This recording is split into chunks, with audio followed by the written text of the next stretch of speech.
With Dead by Daylight's player base constantly going up and down, it's always been a topic of discussion on what the future of Dead by Daylight holds. We've even made a few videos in the past talking about times when it was really good and times when it wasn't that good at all. With the anniversary stream out the way, we now have a clear picture of what the future holds, and we can use some historical evidence to back up some of these claims, as well as a roadmap to see what the future holds for Dead by Daylight.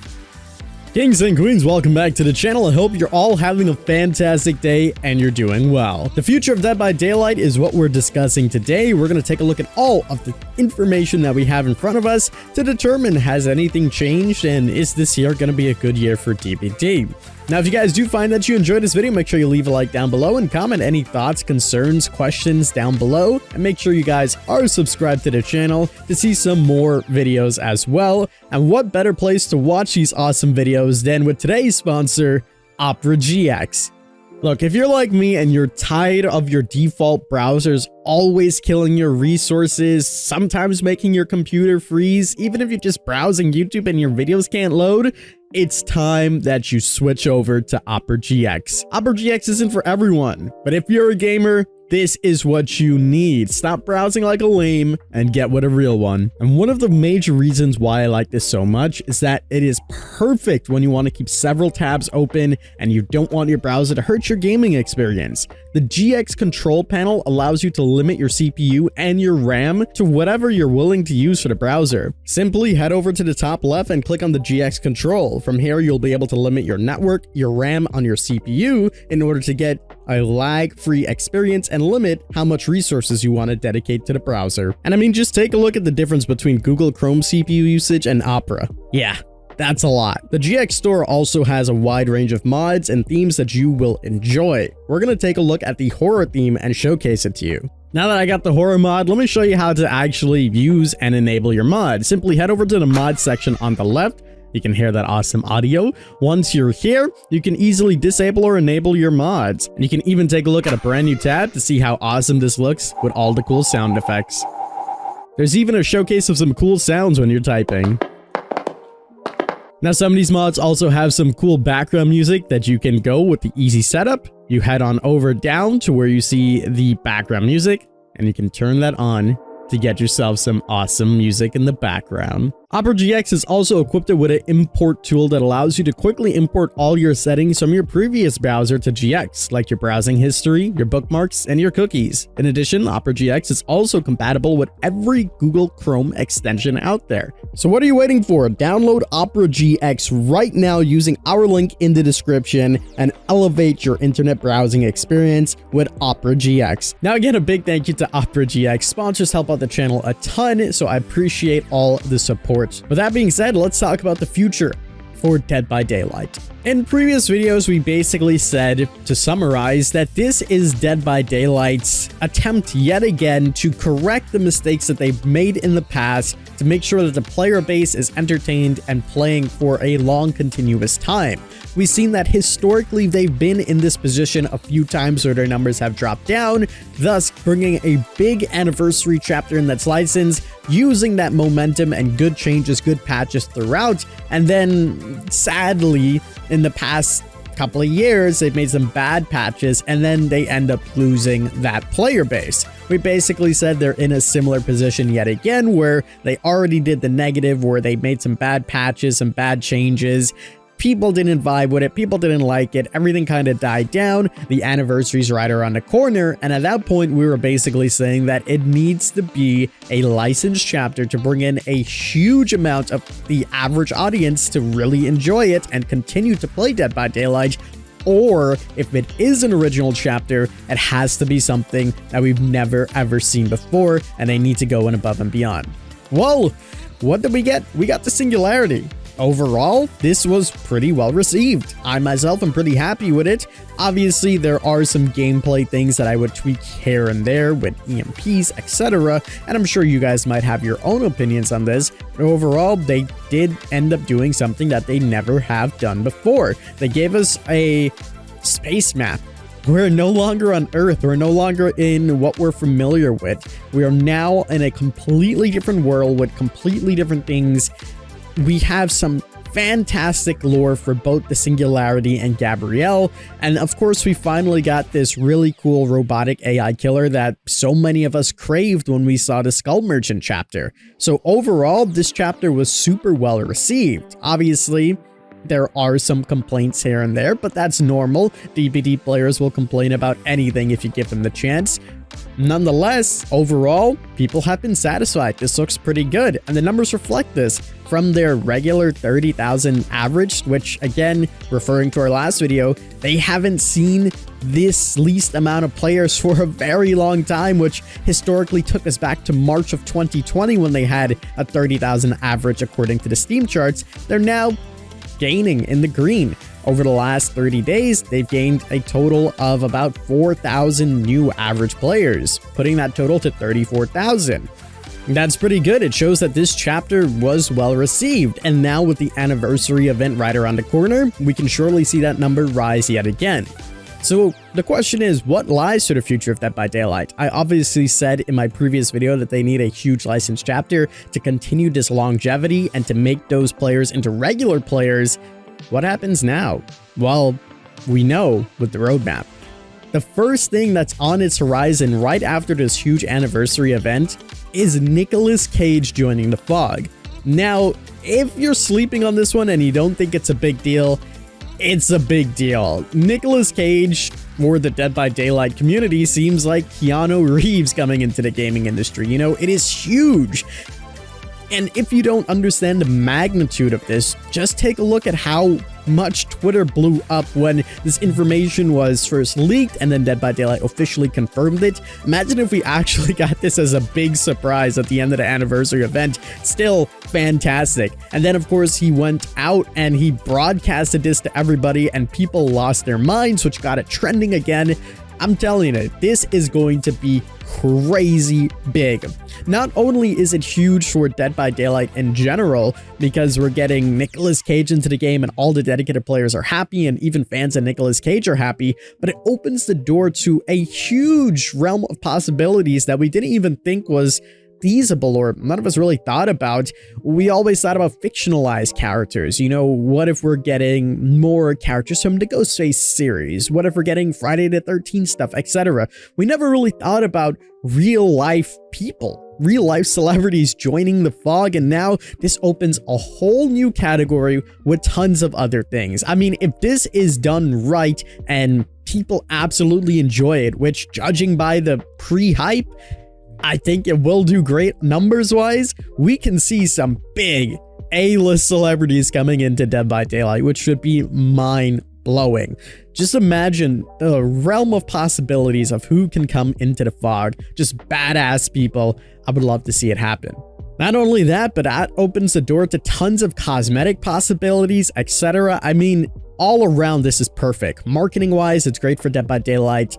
Nicolas Cage, he's going to be making a pretty penny, I'm sure, about this. And Dead by Daylight players are going to enjoy a basically mid-chapter that has a whole new character that spoils us with even more DLC than what we're normally used to. That being said, right after this anniversary event, which is happening in a few days, this is going to be huge. Like, with the new chapter, boom, we got 4,000 new players. I'm sure with the anniversary event, everyone's going to be logging in and playing. By the time you're kind of like, all right, I'm anniversaried out, Nicolas Cage is in the game. And by the time that settles in and you finally comprehend that Nicolas Cage is in the game, guess what? The next chapter we're getting is fully licensed. Wow. So we didn't get the licensed chapter for the anniversary, but they gave us something completely new, completely different. And the chapter after that is going to be licensed. This is absolutely huge. We know historically how big licensed chapters have been for Dead by Daylight's growth. We've seen the Stranger Things effect. We've seen the Resident Evil effect. On top of this, while we're getting this brand new chapter with a new killer, we're also getting another new survivor. This is just fantastic. I mean, we're getting so much stuff with this. We're coming off of Nicolas Cage, a new tome, then we're getting a new killer, a new survivor, and an in-game event, which is rumored to be the summer barbecue event. We'll see what ends up happening. Maybe there's a little bit of a twist to it. but that is going to drive the numbers way up. So not only will you have the new chapter that's licensed to fiddle with, but you'll also have an in-game event to mess around with this. Who knows what this chapter can be? Maybe it's something like Sadako that's a lot smaller. Maybe it's huge like Resident Evil, potentially a Stranger Things return. Maybe something brand new like The Evil Within, and the event is around that chapter itself. Whatever it is, they have something huge planned. So that's in August. So all throughout, we're also going to be getting ongoing improving to balancing. We'll know that there's going to be changes that hopefully potentially make the community happy, and they continue to do these quality of life changes. They continue to give us things slowly but surely. I said it before, I'll say it again. If we got one major quality of life change every single time that these mid chapters or chapters come out, in no time people are going to be so happy. Not to mention, again, while all of this is going on, we're getting some huge things as well. Like, we know what we're getting. We are getting a perk meta rework. So all your meta perks are going to be gone. They're going to be changed, kind of like what they did in the past with Dead Art, but I'm sure they're going to do it to all the popularized perks. So we can expect a whole different meta coming into the game. We're going to get tons of different map balancings for all the maps. So all the old maps will probably get some touch-ups too, and hopefully look a lot better. And we're getting an anti-face camping mechanic. We're getting a player card. We're getting survivor disconnect bots. Like, these are huge things that are coming into the game. So far, it's looking really good for now until August. So October comes along, we're going to be getting a new tome, and we know that in October, this is the peak for Dead by Daylight. This is typically where we're seeing them do their thing. Every single October, historically, for the past couple of years, Dead by Daylight puts out a decently good event. Some years are better than others, admittingly, and we've also seen them work with other games, bringing Dead by Daylight into another game. We've seen it with PUBG, we've seen it with For Honor. Who knows what they have set up this year? I'm sure they're going to be doing something, and I'm excited for it. I'm looking forward to it. So again, that's going to be huge. As soon as we're done digesting all of that stuff in October, November comes around the corner, and guess what? We are getting a huge chapter that's licensed again. From the devs themselves, both of these licensed chapters are going to be absolutely huge. So November time, we're going to be getting just one killer. So I'm assuming we're not going to get a map, and we're not going to get a survivor, just a killer. What does this mean? I don't know. We got to wait and see. Who can this be? We gotta wait and see. It does narrow down the possibilities quite a bit, and we'll have a whole dedicated video separate to that at another time, but it basically means that whoever this is could potentially be huge, and they only have half of the rights or something. This could be Jason coming into the game. We don't know, but whatever it is, I'm sure it's going to break the internet yet again. So that's in November. Then, of course, into December, we get our winter event, which typically we see the snowmen walking around. People seem to enjoy this. It's nice and casual, but again, we're eating pretty good. We're getting yet another event. So we got an event in June, we got an event in August, we got an event in October, we got an event in December. That's 4 events from now until December. So there's 6 months left, 4 events. That's pretty good. So now, while we're doing all of that stuff, January comes around, we got the new tome coming into the game, which the tomes drastically have improved. Guess what? We're also getting a new survivor in January, probably similar to what we did in July with Nicolas Cage. This is going to be a standalone survivor. Maybe they give us something original like what they did with Michaela Reed, and if they do, and it is an original survivor, I'm sure they're going to bring in a brand new mechanic or something that really has to be that selling point for that survivor to make sense. Like, if it is an original survivor, the perks have to be strong for someone to want to buy it. It's one thing to resonate with the survivor. Obviously, you know, it's much more of a broad appeal if the perks are really good. So I expect them, if they are bringing an original chapter and an original survivor, I should say, paragraph, as we like to call them, that these perks are going to be through the roof. And if it isn't, then you know what that means. We're getting another licensed survivor, which would be, again, breaking the internet if it's anything near Nicolas Cage. Top it all off, we got another event in January, February, and then March we got our standard new killer, new survivor, and then April, our tome. From now until January, we are eating good. Almost every single month, we're getting some stuff. Again, June, we had the Singularity. We're also going to be getting that event that loops into July. As soon as that event, we're digesting it. We get a new tome with Nicolas Cage. As soon as that's done in July, August rings around the corner, and guess what? New event, Licensed Killer, Licensed Survivor coming on your head top. That's great. August, we're digesting all of that. You know, September, we're finally like cooling off. Boom, October rolls around. We get a new tome with that Halloween event coming into the game. Everyone's going to be enjoying that if they do it well. As soon as we're done with that, November comes around, another Licensed Killer to feast upon, and we'll see how that goes. And as soon as we're done getting everything ready with November, December comes around with that beautiful event. We play with all the snowmen. We have a lot of fun. January rolls around with a new tome and a new survivor, which potentially could be some crazy good perks, or another big licensed survivor. All the meanwhile, we're getting perk changes that's going to shake up the meta, anti-face camping that's going to be coming into the game, map balancing throughout. We already have our loadout search bar. We're going to get disconnect bots coming into the game, player cards to customize yourself a lot more. Not to mention, we're going to be getting custom skins potentially with custom Moris as Naughty Bears coming into the game and opening that realm of possibilities. And then in January, February, we have another event, which takes us into March with another chapter, and then into April with another tome. To answer the question in a very short word, is the future of Dead by Daylight looking good? Yes, it is looking great. According to this roadmap and what we know, and historically from everything, we can expect maybe even a potentially peak year for Dead by Daylight. I'm looking forward to all of this stuff, and the first thing that we have is the anniversary coming around. I said that Dead by Daylight needed to step it up, and they have. They have really blown things out the water, and it's nice to have that element of mystery as well to keep us guessing and keep us on our toes of what's to come next.